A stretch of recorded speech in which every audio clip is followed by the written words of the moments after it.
Hello दोस्तों, नमस्कार। स्वागत है आपका सिविल्स प्रेपमन चैनल पर। आशा करता हूं कि आप सब लोग अच्छे हैं, स्वस्थ हैं। आपका ईपीएफओ का तैयारी बहुत सही चल रहा है। ये दोस्तों हमारा लेबर एक्ट का लास्ट लेक्चर है, पार्ट 3। ठीक है, पार्ट 3 और लास्ट लेक्चर है ये हमारा। ठीक है, इसमें क्या है कि हम 3 बचे हुए जो हमारे लेबर लॉ के एक्ट्स हैं वो कर देंगे और फिर हमारी सोशल सिक्योरिटी वाली सीरीज चालू हो जाएगी, सोशल सिक्योरिटी एक्ट्स वाली। ठीक है, तो हम इसमें आपसे पहले पार्ट 1 और पार्ट 2 कर चुके हैं। और पार्ट 1 और पार्ट 2 में हम कौन कौन से कर चुके हैं मैं एक बार आपको बता देता हूँ। पार्ट 1 में जो हमने किया था वो payment of wages act, payment of wages act 1936 हमने किया था। मिनिमम वेजेज एक्ट 1948 किया था। और industrial employment standing order act, थोड़ा राइटिंग में मत जाइए, मैं बस बातें सुनिए, 1946। ये 3 हमने पहले वाली वीडियो में किए थे। और पार्ट 2 में हमने जो किया था वो ट्रेड यूनियन एक्ट 1926 क्या किया था। उसमें 4 नंबर पे 5 ऐसे 6 और 7 8 9 हम इसमें करेंगे 3। ठीक है, तो 4 5 6 पे कौन सा किया था हमने, trade union act 1926, factories act 1948 और इंडस्ट्रियल डिस्प्यूट एक्ट 1947। अब इसमें जो हम करेंगे वो हम करेंगे, तो ये जो सामने दिख रहा है आपको स्क्रीन पे, in child and adolescent labour act 1986। दूसरा interstate migrant workman act, interstate migrant worker act 1979 और पेमेंट ऑफ बोनस एक्ट। ठीक है, ये इतने इंपॉर्टेंट नहीं है दो वाले। ये पेमेंट ऑफ बोनस एक्ट थोड़ा सा इंपॉर्टेंट है, इसमें भी 3 4 पॉइंट इंपॉर्टेंट है, ज़्यादा इसमें इंपॉर्टेंट नहीं है। ठीक है, तो इस तरीके से आप देख सकते हो कि 3 हमारे बचे। इसके बाद हमारे जो बचेंगे सोशल सिक्योरिटी एक्ट बचेंगे। तो विद दिस वीडियो जो हमने आपको 7 टॉपिक्स का वादा किया था उसमें से 6 हमारे कंप्लीट हो चुके हैं। एक बचा है सोशल सिक्योरिटी एक्ट का, वो मैं कराना स्टार्ट कर दूंगा। और बाय आई थिंक अभी सैटरडे शाम है ये, सैटरडे शाम को ये रिलीज़ हो जाएगा। संडे मैं कोशिश करूँगा कि संडे सुबह और इवनिंग में मिला के सोशल सिक्योरिटी के भी मैं सारे ख़त्म कर दूँ। तो मेरी तरफ से जो 7 टॉपिक्स का वादा था वो सारे के सारे ख़त्म हो जाएंगे। ठीक है, ठीक है दोस्तों, तो अभी स्टार्ट करते हैं ज़्यादा समय इसमें ना लगाते हुए। तो पहला क्या है, child and adolescent labour prohibition and regulation act. ठीक है, child and adolescent labour prohibition and regulation act कितना है, ऑब्जेक्टिव क्या है कि जो इसमें 14 साल से नीचे के बच्चे हैं उनको एम्प्लॉयमेंट प्रोहिबिट करना है, उनकी वर्किंग कंडीशन को रेगुलेट करना है। 14 से 18 साल के बच्चों को, अडोलसेंट जो होते हैं 14 से 18 होते हैं, तो उनकी वर्किंग कंडीशन को रेगुलेट करना है। 14 से कम वालों को प्रोहिबिट करना है और अडल्ट की वर्किंग कंडीशन को डिफाइन करना है। अब आप देख रहोगे सर ये तो पहले अभी भी पढ़ा है, इससे जस्ट इंडस्ट्रियल डिस्प्यूट वाले में भी ऐसा कुछ पड़ा था। तो तभी तो ये कोड आया ना 4, क्योंकि बहुत सारा ऑब्सोलीट था कि कहीं कुछ मेंशन है, कहीं ओवरलैपिंग था। तो 4 कोड में बहुत क्लियरली चीज़ें डिफाइन करके लिख दी हैं, है ना। और 4 कोड के भी हमारे पास 2 2 कोड करके लेक्चर पड़ा हुआ, वो देख लेना। ठीक है, इन नेचर क्या है, social welfare and protective legislation है for child and adolescent rights. पूरे इंडिया में करता है। चाइल्ड क्या है, 14 साल से कम वाला है। एडोलेसेंट 14 साल कंप्लीट कर चुका है और 18 साल से कम है। 18 या 18 से ऊपर जो है उसको एडल्ट बोलते हैं। डे क्या है, 24 साल है जो रात के 12 बजे से स्टार्ट हो जाता है, सॉरी 24 घंटे है दिन की डेफिनेशन, जो रात के 12 बजे स्टार्ट होता है। और 7 डेज वीक की डेफिनेशन क्या है, 7 दिन होते हैं। सैटरडे की मिडनाइट से स्टार्ट हो जाता है, मतलब संडे से स्टार्ट हो जाता है। संडे पहला दिन है अपना। ठीक है, संडे पहला दिन है, ये आप देख लेना। और as prescribed by the inspector, इसके अलावा इंस्पेक्टर इसको प्रिस्क्राइब भी कर सकता है। अब जो नए कोड हैं उसमें इंस्पेक्टर कम फैसिलिटेटर एक वर्ड मेंशन है, इंस्पेक्टर खाली इसमें नहीं है। ठीक है, और वर्कमैन को भी हटा के वर्कर कर दिया गया है। 3 4 चीज़ें हैं जो आपको याद रखनी है। एस्टेब्लिशमेंट कवर्ड कौन कौन सी हैं, शॉप्स है, कमर्शियल एस्टेब्लिशमेंट है, होटल्स है, रेस्टोरेंट है, ढाबाज है, टी स्टॉल है, वर्कशॉप्स हैं, फार्म्स, प्लांटेशन, थिएटर और other places of public entertainment और mines. In short any place where and process of occupation is carried out for gain. Gain के लिए जहाँ पे ऑक्यूपेशन की कोई काम होता है उसको बोलते हैं हम एस्टेब्लिशमेंट। ठीक है, हजार्डियस और ऑक्यूपेशन प्रोसेस में क्या है, पार्ट ए है occupation involving in flammable substances और एक्सप्लोसिव। और पार्ट बी क्या है, hazardous process defined under factories act, जो हमने ऊपर अभी किया था ना, फैक्ट्रीज एक्ट, इससे पहले वाली वीडियो में। तो उसमें जो हजार्डियस प्रोसेस में जो डिफाइन है उसको फैक्ट्रीज एक्ट के अंडर पार्ट बी और पार्ट 1 शेड्यूल्ड है। ठीक है, पावर ऑफ सेंट्रल गवर्नमेंट क्या है, मे ऐड और ओमिट एनी ऑक्यूपेशन और प्रोसेस फ्रॉम द शेड्यूल्ड। किसी भी schedule part A schedule part B में से किसी भी ऑक्यूपेशन को निकाल के और या उसमें कुछ नया एडिशन कर सकती है central government. Must give 3 months prior of notice to the in the official gazette. 3 month का प्रायर नोटिस मिलेगा ऑफिशियल गैजेट में पब्लिश होने के बाद। ठीक है, उसके बाद क्या है, technical advisory committee TAC। Purpose क्या है, to advise central government on addition omission of the occupation and process. ये नॉर्मल बात है। कंपोजिशन क्या है, चेयरमैन होगा appointed by the central government. Members क्या होगा, एज गवर्नमेंट में डीम फिट। ठीक है, नॉर्मल बातें हैं ये, यहाँ से क्वेश्चन बनता नहीं है इसलिए मैं बता नहीं रहा हूँ ज़्यादा। प्रोहिबिशन ऑफ एम्प्लॉयमेंट क्या है, 14 साल से कम के कंप्लीटली प्रोहिबिटेड है ऑन बीइंग एम्प्लॉयड और permitted to work any occupation और प्रोसेस। किसी भी प्रोसेस और ऑक्यूपेशन में कंप्लीटली प्रोहिबिटेड है 14 साल से कम। ठीक है, एडोलेसेंट जो 14 से 18 है, prohibited from working in hazardous occupation और process listed in the schedule. जो शेड्यूल में लिस्टेड है हजार्डियस ऑक्यूपेशन या प्रोसेस में, उसमें ये प्रोहिबिटेड है एडोलेसेंट भी। उसके बाद क्या है, फैमिली इंटरप्राइजेज में देखो एक्सेप्शन है चाइल्ड के लिए। फैमिली इंटरप्राइजेज है अलाउड आफ्टर स्कूल आवर्स और ड्यूरिंग वेकेशंस। ठीक है, अगर वो नॉन हजार्डियस है। ठीक है, working in non hazardous and not in schedule process में नहीं है और नॉन हजार्डियस है, उसमें ये काम कर सकते हैं। इंटरटेनमेंट इंडस्ट्री में भी ये काम कर सकते हैं, जैसे आर्टिस्ट इन द फिल्म, बच्चे का रोल है वो सब कर सकते हैं। टेलीविजन, एडवर्टाइजिंग, सर्कस में भी कर सकते हैं, subject to the condition non hazardous और लिमिटेड आवर्स। लिमिटेड आवर्स जो 4.5 आवर्स की जो बात कर रहे थे ऊपर वाले में, आपको समझ में नहीं आया होगा कि 4.5 जब प्रोहिबिटेड है तो 4.5 आवर्स कैसे हैं। तो 4.5 आवर्स जो इधर से आप रिलेट करो कि आर्टिस्ट फिल्म में, टेलीविजन में, एडवर्टाइजिंग में, सर्कस में, सब्जेक्ट टू द कंडीशन, ये नॉन हजार्डियस होना चाहिए और लिमिटेड आवर्स उसके होने चाहिए। ठीक है, दो जगह एक्सेप्शन है। फैमिली में क्या क्या है, जो हम फैमिली बिजनेस की बात करते हैं ना, तो फैमिली की में क्या है कि फैमिली में क्या, फादर है, मदर है, ब्रदर है, सिस्टर है। फादर्स का ब्रदर है, सिस्टर है, मदर्स का ब्रदर है, सिस्टर है। ठीक है, mothers brother sister, fathers brother sister, अपना ब्रदर सिस्टर और मदर और फादर, ये फैमिली में आते हैं आपकी। डेली रेगुलेशन एडोलेसेंट वर्क की आप देख लेते हैं। डेली वर्क पीरियड क्या है, no period of work shall exceed 3 hours without rest. 3 hours से ज़्यादा, 3 घंटे से ज़्यादा बिना रेस्ट के एक्सीड नहीं करना है आपको एडोलेसेंट के केस में। 1 घंटे का उसको इंटरवल देना है आफ्टर 3 hours ऑफ वर्क, 3 घंटे के बाद उसको 1 घंटे का रेस्ट देना है। Total spread in a day not exceed 6 hours including rest. 6 घंटे से ज़्यादा उसका नहीं होना चाहिए रेस्ट को इंक्लूड करके। और क्या है, वीकली एक 1 full हॉलीडे है ना, 1 full day holiday each week उसको मिलना चाहिए। Day fixed by the occupier, occupier उसको फिक्स कर सकता है। Can not be change more than once in 3 months। 3 महीने में एक ही बार उसको चेंज कर सकता है वीक वाले, जैसे संडे, मंडे, ट्यूसडे को एक ही बार। ऐसा नहीं है कि इस वीक में संडे को दे दिया, अगले वीक में मंडे को दे दिया, ये सब नहीं अलाउड है। ठीक है, ओवर टाइम नहीं अलाउड है, मल्टीपल एम्प्लॉयमेंट नहीं अलाउड है। ठीक है, उसके बाद क्या है, नोटिस बाय द एम्प्लॉयर क्या है, notice to the inspector within 13 days of the employing an adolescent. एक एडोलेसेंट को अगर आपने एम्प्लॉय किया है तो उसके 30 दिन के अंदर आपको इंस्पेक्टर को नोटिस देना है। उसमें उसका नाम, लोकेशन होगा, मैनेजर्स पर्सन जो उसको मैनेज करता है, कम्युनिकेशन एड्रेस उसका होगा, name of the occupational process जिसमें उसको एम्प्लॉय किया गया है। सर्टिफिकेट ऑफ एज चाहिएगा। जो इंस्पेक्टर है shall refer to the case to the prescribed medical authority for age determination. Dispute about age कहाँ जाएगा, जो इंस्पेक्टर है वो प्रिस्क्राइब्ड मेडिकल अथॉरिटी को एज डिटर्मिनेशन के लिए भेज सकता है। और उसको सर्टिफिकेट ऑफ फिटनेस चाहिएगा, must be obtained from the qualified medical authority before employment. Employment से पहले क्वालिफाइड मेडिकल अथॉरिटी से उसको फिटनेस चाहिए, सर्टिफिकेट ऑफ फिटनेस चाहिए। और प्रिस्क्राइब्ड मेडिकल अथॉरिटी उसकी एज का अगर डिस्प्यूट होता है तो उसको वेरीफाई करेगा। ये रजिस्टर्ड बाय द ऑक्यूपायर जो जिसने उसको बच्चे को या एडोलेसेंट को लगाया है, वो क्या करेगा, name and date birth of the adolescent, hours और पीरियड उसको कितना है, नेचर ऑफ वर्क कितना है, और जो भी अदर उसमें पर्टिकुलर्स होंगे वो ये सब इसमें इंपॉर्टेंट नहीं है। कॉग्निजेबिलिटी एंड एनफोर्समेंट में क्या है, ऑफेंस टाइप क्या है, employment of a child is a cognizable offence, मतलब आपको बिना वारंट के भी अरेस्ट कर सकते हो। अगर आप इस चीज़ में ऑफेंस करते हो तो आपको बिना अरेस्ट के भी आपका बिना वारंट के भी आपका अरेस्ट हो सकता है।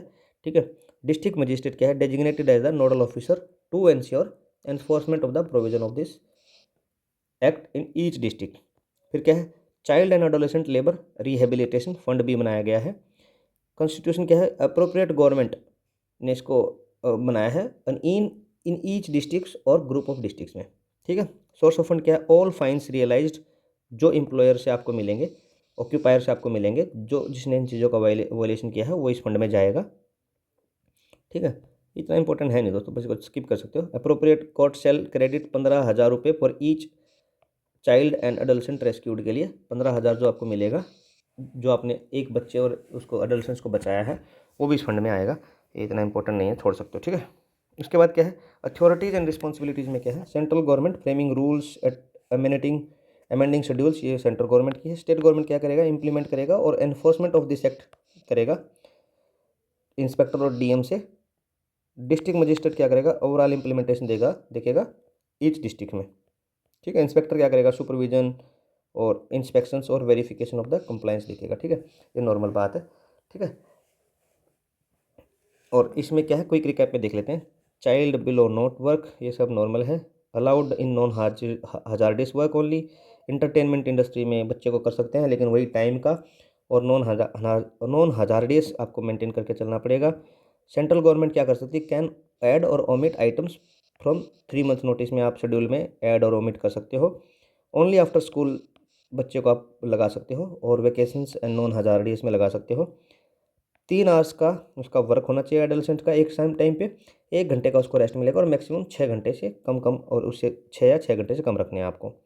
वीकली उसको 1 दिन का ऑफ मिलेगा, और जिस दिन का ऑफ मिलेगा आपको 3 महीने में एक बार ही वो दिन डिसाइड कर सकते हो। ऐसा नहीं है कि आप वीकली बेसिस पे उसको डिसाइड कर दो कि इस बार आपको मंडे मिला है, अगली बार आपको ट्यूसडे मिलेगा, ऐसा नहीं कर सकते हो। कोई ओवर टाइम उसको नहीं होगा, कोई मल्टीपल जॉब्स वो एक दिन में नहीं कर सकता है, कि 2 फैक्ट्रीज में या 2 इंडस्ट्री में वो काम नहीं कर सकता है। और आपको अगर आपने किसी बच्चे को या एडोलेसेंस को लगाया है तो उसको आपको इंस्पेक्टर का 30 दिन के अंदर अंदर उसका नेम, डेट ऑफ बर्थ, वो सब जो उसके आर्स है, क्या उसको काम दिया है, आपको वो इंस्पेक्टर को भेजना है।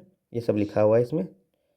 चाइल्ड लेबर है जो कॉग्निजेबल ऑफेंस है, बिना वारंट के आपका अरेस्ट हो सकता है अगर आप ऐसा करोगे। तो रिहैब फंड में 15,000 पर चाइल्ड रेस्क्यू जो किया है कोर्ट डाल सकती है, और एम्प्लॉयर पे जो फाइन लगा है वो इसमें आता है। ऐसे पढ़ने में थोड़ा ज़्यादा मज़ा आता है दोस्तों, क्योंकि ऊपर बोरिंग हो जाता है। ये आपको पता है बहुत क्विक पॉइंट्स हैं, और इन्हीं से एमसीक्यू बनता है। डिस्ट्रिक्ट मजिस्ट्रेशन में इन्फोर्समेंट अथॉरिटी होता है। उसके बाद क्या है, स्नैपशॉट देख लो एक्ट का क्या क्या है। 1986 में आया ये चाइल्ड का, 14, 18 ये सब देख लिया। 20 आवर्स मिडनाइट से स्टार्ट है, सैटरडे की मिडनाइट संडे से स्टार्ट है। Hazardous process as per scheduled है, फैक्ट्री एक्ट के जो शेड्यूल है उसके अंदर जो हजार्डियस एक्ट है वही इसमें रखे गए हैं। वॉमिट और ऐड करा जा सकता है सेंट्रल गवर्नमेंट के 3 मंथ्स नोटिस में ऑफिशियल गैजेट में।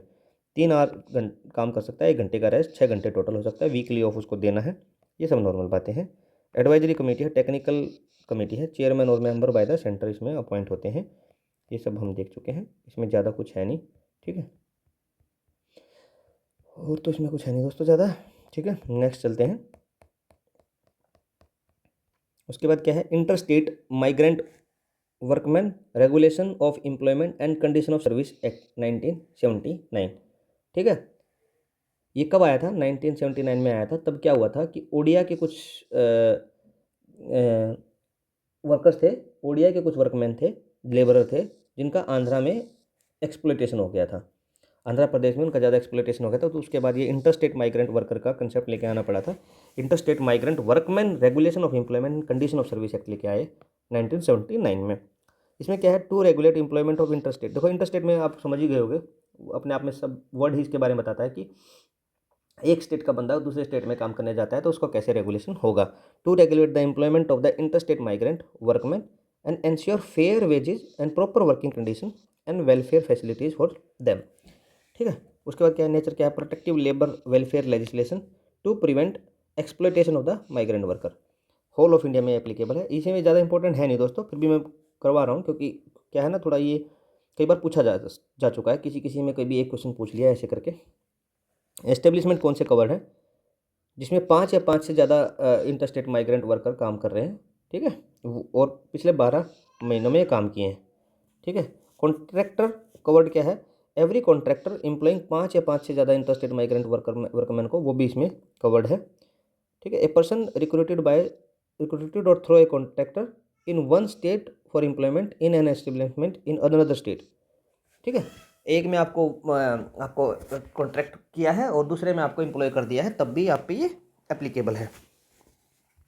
अथॉरिटीज़ कौन कौन सी हैं डायरेक्ट, एक तो है registering authority officer, appropriate government इसको अपॉइंट करती है, और एक है लाइजनिंग लाइसेंसिंग ऑफिसर, इसको भी अप्रोप्रिएट गवर्नमेंट अपॉइंट करती है। आप नाम से ही समझ रहे होगे कि एक रजिस्ट्रेशन करेगा और एक लाइसेंस ग्रांट करेगा। उसके बाद रजिस्ट्रेशन ऑफ एस्टेब्लिशमेंट क्या है? Application principal employer must apply, principal employer must apply for registering officer. इसमें प्रिंसिपल एम्प्लॉयर का नाम क्यों समझ में आ रहा है कि जैसे मान लो ABC 4 पर्सन है, ये एक डी कॉन्ट्रैक्टर के पास, सॉरी, एक कॉन्ट्रैक्टर के पास गए, कॉन्ट्रैक्टर के पास गए और लगाने हैं इस डिपार्टमेंट में, डिपार्टमेंट 1 में। तो इन्होंने इसको, हमने इसको कॉन्ट्रैक्ट दिया, इसने इनको एम्प्लॉय किया और ये काम इधर करेंगे। देखो मैं दोबारा समझाता हूँ। ABCD 4 आदमी हैं, कॉन्ट्रैक्टर को फर्म ने, कॉन्ट्रैक्टर को फर्म ने कॉन्ट्रैक्ट दिया, इसने 4 बंदे लाके फर्म को दिए, तो फाइनली ये बंदे इधर काम करेंगे, चारों ABC फर्म A में काम करेंगे और फर्म A इसका प्रिंसिपल एम्प्लॉयर हो जाएगा। ठीक है, कॉन्ट्रैक्टर नहीं। तो कई बार क्या होगा, जब कॉन्ट्रैक्टर बैकफायर करेगा तो बैकआउट करेगा किसी भी प्रोविजन से, तो प्रिंसिपल जो एम्प्लॉयर है, एम्प्लॉयर को सारी कंडीशंस मेट करनी पड़ेंगी। पैसा वैसा हम पढ़ेंगे अभी। ठीक है, टाइमलाइन फॉर एक्शन क्या है? Registering officer must issue either registration certificate और return application form within 1 month. Deemed registration, if no action taken, 1 महीने के अंदर कोई एक्शन नहीं लिया गया तो रजिस्ट्रेशन जो है वो ग्रांटेड माना जाएगा। Certificate to be issued within 15 days, 15 दिन के अंदर आपको सर्टिफिकेट भी इशू करना है। ठीक है, रिस्ट्रिक्शन क्या है? No establishment can apply employ interstate migrant worker without valid registration certificate. ये इंपॉर्टेंट है, कोई भी एस्टेब्लिशमेंट है विदाउट रजिस्ट्रेशन सर्टिफिकेट इसको नहीं कर सकती है। If employed then 1 year imprisonment और 1000 रुपये का फाइन आप पे लग जाएगा। अगर आपने ऐसा किया तो 1 साल की जेल और 1000 रुपये फाइन, या दोनों आप पे ऊपर लग सकता है। ठीक है, उसके बाद क्या है? लाइसेंसिंग ऑफ कॉन्ट्रैक्टर क्या है? ये लाइसेंसिंग ऑफिसर है appointed by the appropriate government. ये सब नॉर्मल चीज़ें हैं, पढ़ लेना, मैं आपको PDF दे दूंगा, कोई दिक्कत नहीं है। ये जो मैंने ऊपर समझाया है, कॉन्ट्रैक्टर है, एम्प्लॉय, ये एम्प्लॉयर है इसका। ठीक है, वेजेज एंड अलाउंसेस क्या हो गए? Paid by the contractor to every, contractor देगा हर industrial migrant work, interstate migrant workers को। ठीक है, डिस्प्लेसमेंट अलाउंस भी उसको मिलेगा। 50% ऑफ द मंथली वेजेज और 75 which ever is higher, zone सा इसमें से हाइयर है वो आपको मिल जाएगा। ठीक है, और नॉन रिफंडेबल है, और इन एडिशन टू वेजेज है, नॉन रिफंडेबल है और वेजेज के एडिशन में मिलता है डिस्प्लेसमेंट अलाउंस। उसके बाद जर्नी अलाउंस क्या है? For both outward and return journey. फिर क्या है? Minimum from the residence to the work place and back. Workers entitle to wage during the journey period. ये नॉर्मल बातें हैं, इसके बारे में मुझे नहीं लगता क्वेश्चन बनेगा, फिर भी मैं आपको PDF दे दूंगा, पढ़ लेना। टेलीग्राम ग्रुप डिस्क्रिप्शन बॉक्स में उसको ज्वाइन कर लेना, वहाँ पे ये सब मिल जाएगा। ठीक है, पेमेंट ऑफ वेजेज रिस्पॉन्सिबिलिटी क्या है? कॉन्ट्रैक्टर क्या है? Directly responsible for timely payment of the wages and allowances to the every interstate migrant worker. ये कॉन्ट्रैक्टर डायरेक्टली रिस्पॉन्सिबल होता है। प्रिंसिपल एम्प्लॉयर क्या करता है? Must nominate a representative to be present during the wage disbursement and certifying payment. फिर क्या? Principal employment, जब उनको पैसा मिल रहा है तो एक आदमी को नॉमिनेट कर सकता है, रिप्रेजेंटेटिव को, एक रिप्रेजेंटेटिव को नॉमिनेट कर सकता है to be present during wage disbursement and certifying payment. ये इंपॉर्टेंट है।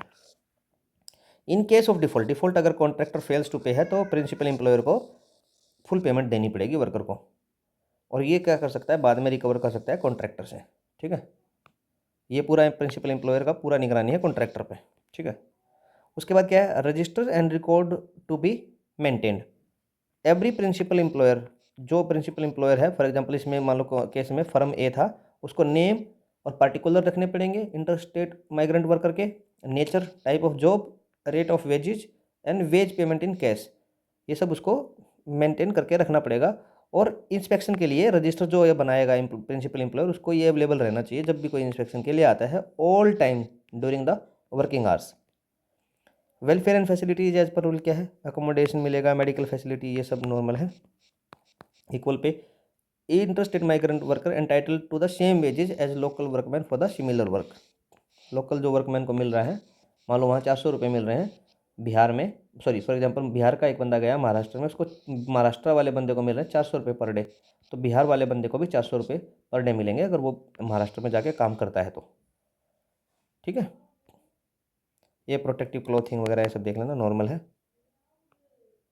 उसके बाद क्या है, रिस्पॉन्सिबिलिटी ऑफ प्रिंसिपल एम्प्लॉयर क्या है, रिस्पॉन्सिबिलिटी डिटेल क्या है, ensure contractor as a valid licence before employment, ये सब नॉमिनेट, ये सब नॉर्मल है, ये nominate representative for the wage disbursement supervision, maintain register, ये हम पढ़ चुके हैं, और इन डिफ़ॉल्ट केस में कॉन्ट्रैक्टर अगर फेल होता है तो पेमेंट उसको करना पड़ेगा प्रिंसिपल एम्प्लॉयर को। ये सब छोड़ दो, इसमें कुछ नहीं। अब क्विक रिवीजन पॉइंट पे हम देख लेते हैं, ठीक है। ये violation of the act provision में क्या है, 2 साल का इम्प्रिजमेंट है और 200 रुपये फाइन और बोथ है, ठीक है। वायलेशन अगर कोई एक्ट का वायलेशन करता है तो ये सब उस पर लगेगा, और जो अगर रजिस्टर मेंटेन नहीं रखता है, उस पर रजिस्ट्रेशन नहीं कराता है एम्प्लॉय का, उस पर लगेगा। देखो ये लिखा था ना, रजिस्ट्रेशन अगर सर्टिफिकेट नहीं इशू लेता है, registration certificate for vote,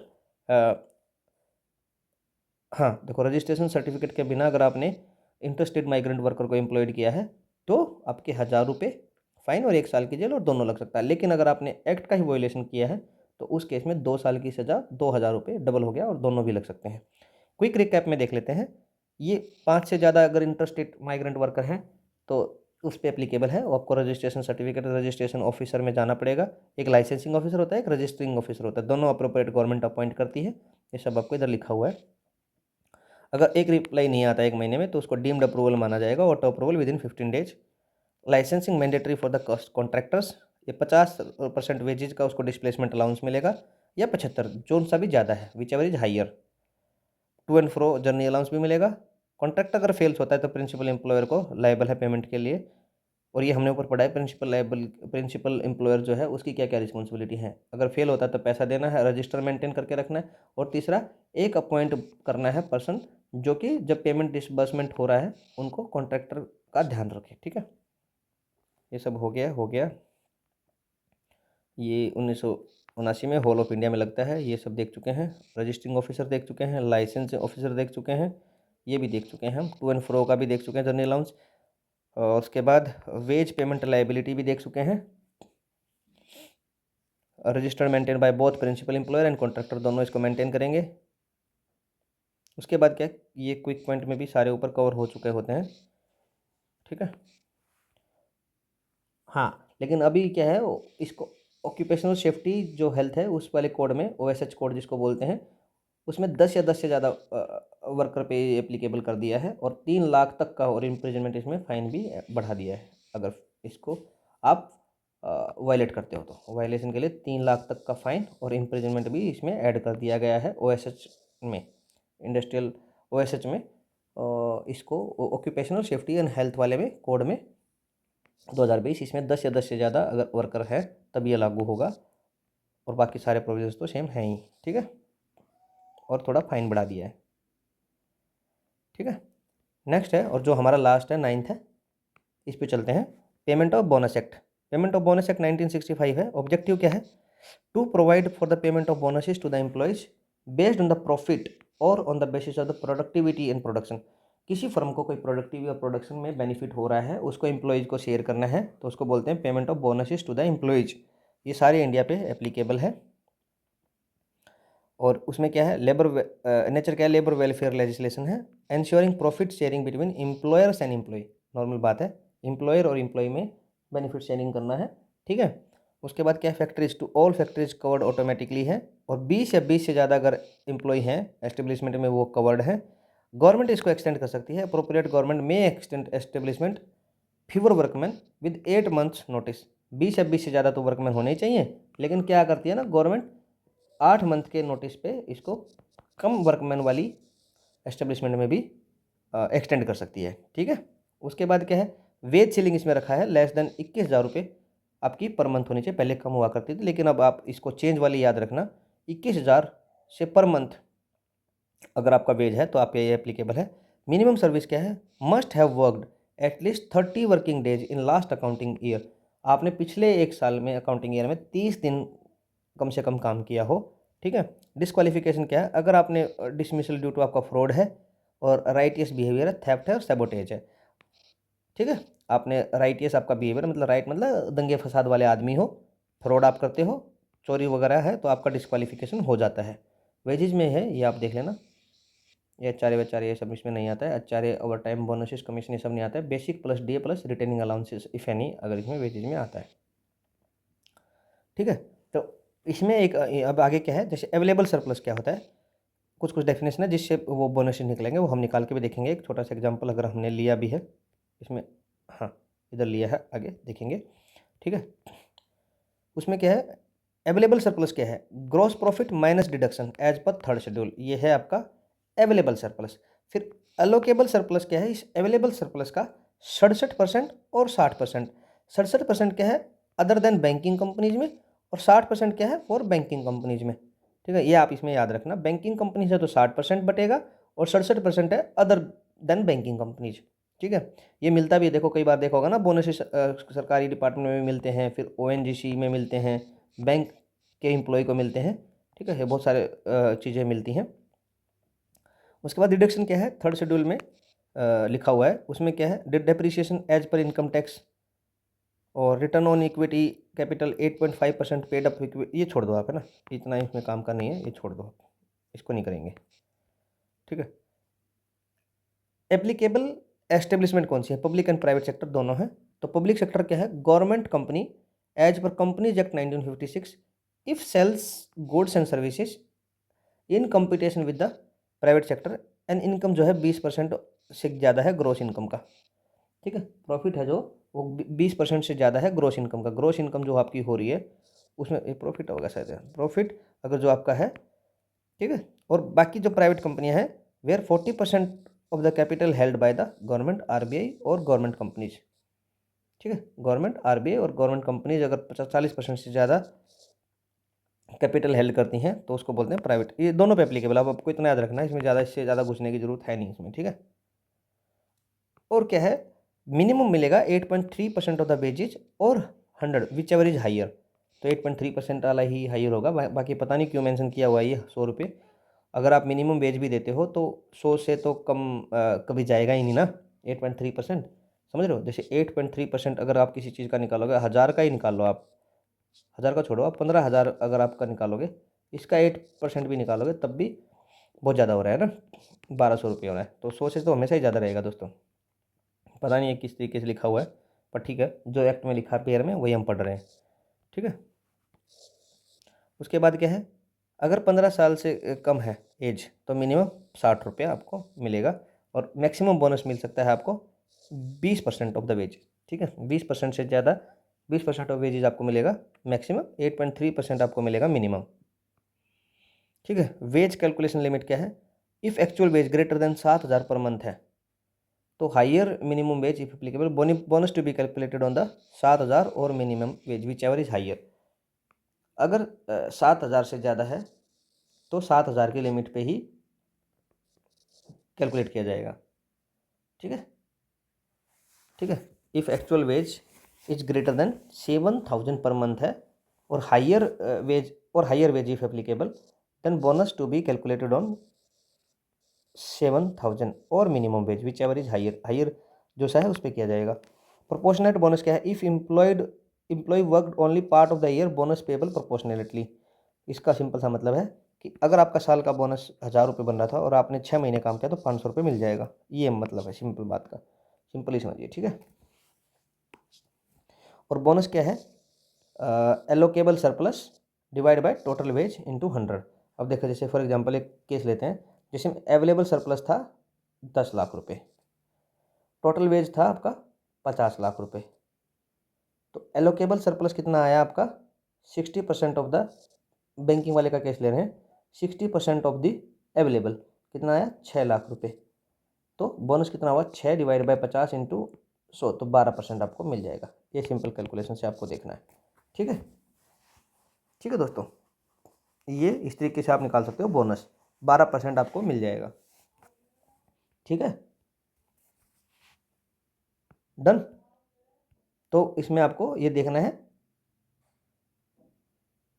allocable, थोड़ा ये मैं शेयर भी कर दूंगा फार्मूले से, अगर आप खुद देखोगे तो थोड़ा ये और अच्छा आपको समझ में आ जाएगा कि अगर अवेलेबल सरप्लस था कितना 10 लाख रुपए, टोटल वेजेज कितने थे 50 लाख रुपए, और एलोकेबल सरप्लस क्या होगा 60% ऑफ द अवेलेबल 6 लाख निकला, bonus 6 lakh divide by total wages into 100, तो 12% निकल के आया इस हिसाब से। ठीक है, ठीक है दोस्तों, आगे चलते हैं।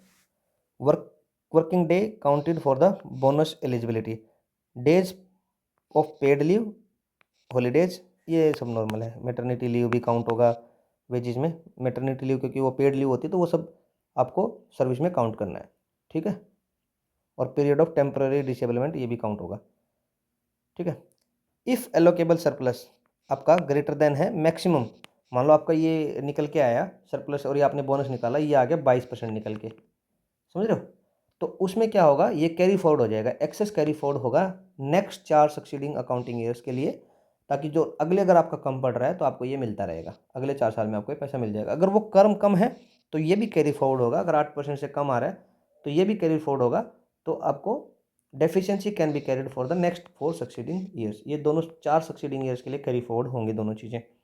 और न्यू एस्टेब्लिशमेंट में के लिए क्या है, उनके लिए कोई ये सेट ऑन और सेट ऑफ लिमिट नहीं है फॉर द फर्स्ट 5 ईयर्स, उनके लिए कोई नहीं है न्यू एस्टेब्लिशमेंट के लिए। छठे साल से 5th और 6th ईयर का काउंट होगा और 8th ईयर से नॉर्मल रूल्स पे चालू हो जाएंगे, ये नॉर्मल है। ये इतना इंपॉर्टेंट दोस्तों, ये पूरा का पूरा क्या है ना, बोनस स्विच वाले में 2-3 चीज़ें ही इंपॉर्टेंट हैं, और जो हम इसमें लास्ट में देखेंगे ना वो टेबल फॉर्म, बस वही पढ़ लेना आप, इसमें ये बीच में इतना पढ़ने की जरूरत है भी नहीं। ठीक है, सिंपल फैक्ट पूछे जाएंगे वो आपको याद होने चाहिए। ठीक है, उसके बाद क्या है, time limit for the payment. Normal case में क्या होना चाहिए, 8 महीने के अंदर अंदर, अकाउंटिंग ईयर क्लोज होने के 8 महीने के अंदर अंदर आपको, जैसे फॉर एग्जांपल 2022-23 के अकाउंटिंग ईयर के लिए अप्रैल में, अगर मार्च में वो अकाउंटिंग ईयर खत्म हो जाता है तो उसके 8 महीने तक, मतलब नवंबर के आसपास आपको नॉर्मल केस में पेमेंट मिल जानी चाहिए। अगर गवर्नमेंट एक्सटेंड करती है तो 2 साल तक की लिमिट भी जा सकती है permitted. If dispute within 1 month from the date of award becomes enforceable for the settlement date. अगर आपने डिस्प्यूट है और वो लंबा खींच गया, चाहे 3-4 साल खींचे, 4 साल, 5 साल, कितने भी खींचे, लेकिन अगर उसका अवार्ड आपको मिल गया उसके 1 महीने के अंदर अंदर आपको फिर पेमेंट का सेटलमेंट करना है। ठीक है, ये deduction permitted from bonus, bonus से कौन कौन से डिडक्शन हो सकते हैं, जैसे customary bonus, puja bonus, interim bonus, financial loss due to misconduct, ये सब इसमें से कट किए जा सकते हैं। रिकवरी ऑफ बोनस क्या है, appropriate government issue recovery of office certificate to the collector और एम्प्लॉयज एप्लीकेशन, ये नॉर्मल है, टाइम लिमिट 1 साल, छोड़ दो इसको। Dispute settlement, dispute treated as industrial dispute and refer to the labour court और ट्रिब्यूनल कोर्ट में इसका फैसला जाएगा। Cognizance by the court, no court take cognizance of an offence without prior sanction of the appropriate government, कोई court इसका cognizance नहीं लेगी, जब उससे पहले प्रायर अप्रोप्रिएट गवर्नमेंट से आपको प्रायर सैंक्शन चाहिए। ठीक है, ये सब छोड़ दो। कोर्ट जुरिडिक्शन क्या है, ओनली प्रेसिडेंसी मजिस्ट्रेट और magistrate with the first class can try the offences. इस केस में जो ऑफेंसेस के जो पेमेंट ऑफ बोनस में जो बोनस के जो केसेस हैं उसको फर्स्ट क्लास मजिस्ट्रेट ही ट्राई कर सकता है। ठीक है, presiding magistrate, sorry presidency magistrate और फर्स्ट क्लास मजिस्ट्रेट ही इसको ट्राई कर सकता है। ठीक है, उसके अलावा इसमें कुछ इंपॉर्टेंट है नहीं, नो कोर्ट शैल टेक, ये सब छोड़ दो। हाँ, यहाँ पे आ जाओ, special provision productive linked bonus है। वॉलेंट्री एग्रीमेंट क्या है, एम्प्लॉयर और एम्प्लॉय जो है, काम देने वाला और काम करने वाले, वो एग्री हो सकते हैं, एग्रीमेंट में आ सकते हैं कि प्रोडक्टिव लिंक्ड बोनस करना है, या फिर जो कंडीशन जो इसमें दी है मिनिमम और मैक्सिमम के बेस पे कर सकते हैं। बोनस लिमिट्स स्टिल अप्लाई, ये आपको देख सकते हो। ठीक है, उसके बाद क्विक प्रोविजंस देख लो। ठीक है, क्विक प्रोविजंस में ये सब देख लो। हाँ, पेनल्टी थोड़ा इसमें एक साइड में लिखी हुई है, फेलियर कंप्लाई करोगे तो 6 महीने की सज़ा और 1,000 रुपये दोनों लग सकते हैं। रिपीटेड ऑफेंस के लिए 2 साल की सज़ा और 5,000 रुपये दोनों भी लग सकते हैं। ये पेनल्टी वाला प्रोविजन जो ऊपर मिस हो गया था ये इसमें ऐड कर लो। ठीक है, उसके बाद कहाँ कहाँ ये अप्लाई नहीं होता है, डज नॉट अप्लाई टू ये cooperative society with less than 50 workers and 1 crore benefit profit से कम जिसका है उस पर कोऑपरेटिव सोसाइटी पे ये लागू नहीं होता है। जिसका प्रॉफिट 1 करोड़ से कम है और या 50 वर्कर से कम है उस पर लागू नहीं होगा। LIC, universities, hospitals, RBI, financial corporations पे भी ये लागू नहीं होगा। ये मस्ट पॉइंट है, ये बहुत मोस्ट इंपॉर्टेंट पॉइंट है, मोस्ट इंपॉर्टेंट पॉइंट है कि कहाँ अप्लाई नहीं होता है। हॉस्पिटल्स, यूनिवर्सिटीज़, इन सबको अपना एक्सेस पैसा नहीं देना है, नहीं तो कल यूनिवर्सिटी का क्लर्क बोलेगा कि VC साहब आपके पास इतनी कमाई आ गई है तो मुझे भी उसका बोनसेस चाहिए, उस पर नहीं लगता है। और फाइनेंशियल कॉरपोरेशंस पे भी नहीं लगता है, RBI पे भी नहीं लगता है। ठीक है, अब हम देख लेते हैं अपना एक बार इसके क्विक पॉइंट्स, फिर हम कंपैरिजन भी कर लेंगे इसका। अप्लाइज टू ऑल फैक्ट्रीज जहाँ पे 20 से ज़्यादा एम्प्लॉई हैं, 20 से कम पे भी, लेकिन 8 मंथ का नोटिस देना पड़ेगा अप्रोप्रिएट गवर्नमेंट को। 21,000 रुपये पर मंथ की सीलिंग है। 30 दिन काम किया होना चाहिए पिछले 1 साल में। एक अकाउंटिंग ईयर इसमें मेंशन करते हैं एक्चुअल वर्ड। और मिनिमम बोनस 8.33% और सो रिडेंडेंट है क्योंकि ये कभी होगा ही नहीं, जोन सा इनमें से हायर है। Maximum bonus 20%। कैलकुलेशन कैप है 7,000 पर मंथ और minimum wages whichever is higher, minimum wages और 7,000, जो मिनिमम वेजेज जनरली हाई होगा तो ठीक है, और उसी पे ये जोन सा हाई है उसी पे कैप लगेगी, ठीक है। अगर 7 से कम है आपका मिनिमम वेजेज 5,000 है तो फिर ये 7,000 पे लगेगी, तो 7,000 इसलिए कैप के तौर पे रखा गया है। Set on and set of आपने समझ लिया, कैरी फॉरवर्ड होगा 4 साल के लिए। अलोकेबल सरप्लस अगर कम है तब भी और ज़्यादा है तब भी, ठीक है। उसके बाद है न्यू यूनिट। क्या है न्यू यूनिट के लिए 1 से 5 साल तक कोई सेट ऑन और सेट ऑफ ये वाली कंडीशन नहीं है कैरी फॉरवर्ड वाली, और छठे साल से इस पर 5th और 6th ईयर का जो एलोकेशन सरप्लस काउंट होगा, और फिर उसके बाद 8th ईयर से नॉर्मल रूल चालू हो जाएंगे, ठीक है। नॉट एप्लीकेबल, ठीक है। डिसप्लेसमेंट ये सब छोड़ दो। पेमेंट डेडलाइन, हाँ 8 मंथ के अंदर अंदर पेमेंट मिल जानी चाहिए नॉर्मल केस में। और अगर कोई गवर्नमेंट नोटिफिकेशन से या गवर्नमेंट के अप्रूवल से एक्सटेंड है तो 2 साल तक भी खींच सकता है। लेकिन हाँ, अगर कोई डिस्प्यूट चल रहा है और उसका कोई फैसला आ गया, अवार्ड आ गया, तो उसके 1 महीने के अंदर अंदर आपको फिर सेटलमेंट करना है। ये छोड़ दो। हाँ, ये मजिस्ट्रेट फर्स्ट क्लास इसको ट्राई कर सकता है, इनके ऑफेंसेस को। पेनल्टी हम पढ़ चुके हैं। हाँ, ये कमर्शियल अर्निंग अगर 20% से ज़्यादा है इनकम के तो उस पर ये लागू होगा, पब्लिक और प्राइवेट कंपनीज पे। फिर ये स्नैपशॉट टेबल में, हाँ ये कोड ऑन वेजेज में आता है। कोड ऑन वेजेज में सब्ज्यूम हुआ है। इसमें कौन कौन सा सारी एस्टेब्लिशमेंट पे लगता है आजकल। पहले ये 20 वगैरह ये एम्प्लॉय वाली पे लगता था, अब ये सब एस्टेब्लिशमेंट पे लगता है। ये चेंजेज हैं। और अब डिजिटल पेमेंट होगा, पहले कैश में पेमेंट हो जाता था, अब digital payment as a default mode रखा जाएगा। 2 चेंज, एक तो ये ऑल एस्टेब्लिशमेंट पे लगेगा, 20 वाला कंडीशन नहीं है, ठीक है। ऑल एस्टेब्लिशमेंट पे लग जाएगा। इलेक्ट्रॉनिक्स रिकॉर्ड मेंटेन किए जाएंगे। और पेनल्टी 50,000 रुपये या 3 मंथ की सज़ा, ये इसमें नया ऐड है। और रिपीटेड ऑफेंस करोगे तो 1 लाख और 5 साल की सज़ा दोनों भी लग सकते हैं। तो थोड़ा ये एनहेंस्ड पेनल्टी है इसमें, ठीक है। और लास्ट में एक बार ये टेबल देख लेते हैं। टेबल भी वही है कि 1965 में आया था। होल ऑफ इंडिया में 20% से ज़्यादा एम्प्लॉय कम हो सकते हैं, अप्रोप्रिएट गवर्नमेंट अगर इसको अप्रूव कर देती है। 21,000 रुपये की सीलिंग है। 8.3% मिनिमम है, मैक्सिमम 20% है। और 7,000 रुपये कैलकुलेशन के लिखा है maximum whichever is higher. Minimum wage अगर 5,000 है तो 7,000 लिमिट रखी जाएगी बोनस के लिए, और अगर ऊपर है मिनिमम वेज तो वो ऊपर वाली लिमिट रखी जाएगी whichever is higher. Allocable surplus है 67% नॉन बैंकिंग के लिए, 60% बैंकिंग के लिए। Set on and set of 4 years carry forward होगा।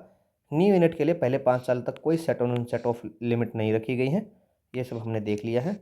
तो इस हिसाब से दोस्तों ये हमारे 9th ओल्ड लेबर एक्ट्स हो गया है। अब सिक्योरिटी एक्ट्स वाले चलेंगे जो सोशल सिक्योरिटी कोड में आएंगे, ठीक है।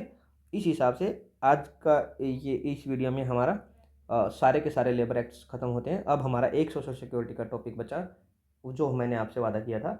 उसके बाद मैथ्स रीजनिंग का हम इंपॉर्टेंट टॉपिक्स देखेंगे, टाइम परमिट करता है तो। और ज़्यादा से ज़्यादा इन वीडियो को दोस्तों शेयर कीजिए और चैनल को सब्सक्राइब कीजिए।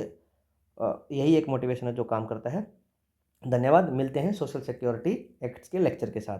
वो हमारा टॉपिक बचा है जो मैंने आपसे वादा किया था। और EPFO एक हमने अलग से प्लेलिस्ट बना दी है, EPFO 2025। सारी वीडियोज़ सारे उसमें मिलेंगे और PDF डिस्क्रिप्शन बॉक्स में एक टेलीग्राम लिंक है उसमें आपको मिल जाएंगी। ठीक है दोस्तों, धन्यवाद। मिलते हैं नेक्स्ट क्लास में।